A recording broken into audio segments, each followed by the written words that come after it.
ஓம் சாய்ராம், ஜெய் சாய்ராம்.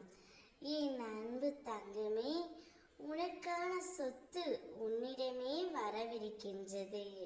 நீ யாரை அதிகம் நேசிக்கின்றாயோ அவரே உன்னிடமே வரப்போகின்றார். அவர்தானே உன்னுடைய சொத்து என்று என்னிடம் கூறினாய் அல்லவா தங்கமே? அதனால் தான் அவரையே உன்னிடம் அனுப்பி வைக்கப் போகின்றேன்.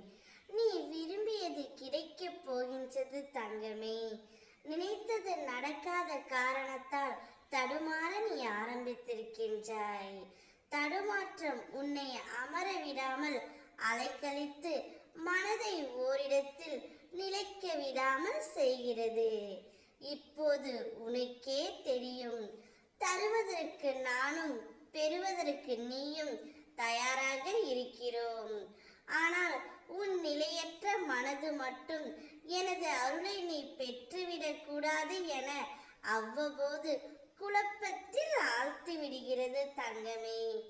என்னிடமிருந்து பலனை பெறலாம் என்பது யாருக்கும் விலக்கி சொல்லாமலே உனக்கு நன்றாக விளங்கும். மனதை அடக்கு, அதை ஒரு நிலைப்படுத்து. முழுவதுமாக என் மீது திருப்பு தங்கமே. என்னுடைய லீலைகளை நான் அளிக்கும் ஆத்மானந்த வைபவத்தை அநேக சமயங்களில் நீயே உன் கண்களில் பிரதியட்சமாக பார்த்திருக்கின்றாய். அப்படி இருக்கும்போது நீ ஏன் கவலைப்படுகிறாய் தங்கமே? ஏற்ற காலத்தில் அனைத்தையும் உன் அப்பா நான் சரி செய்து விடுவேன். நீ தோள் சாய உன் தந்தை நான் இருக்க ஏன் உனக்கு இந்த ஆயாசம்? வா குழந்தாய், வந்து சாய்ந்து கொள்.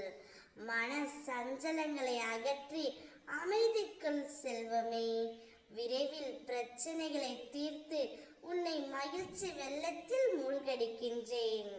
அதுவரை எனது நாமத்தை ஜபித்து கொண்டு கர்மாக்களை என் துணையோடு களி.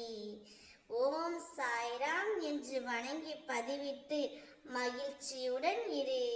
உன்னை வாழ வைக்க நான் வருகின்றேன்.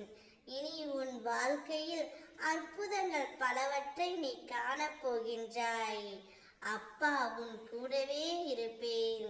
நீ விரும்பியதை அனைத்து உனக்கு கிடைக்க செய்வேன். உனக்கான சொத்து உன்னிடமே வந்து சேரும். சந்தோஷமாக இரு தங்கமே. ஓம் சாய்ராம், ஜெய் சாய்ராம்.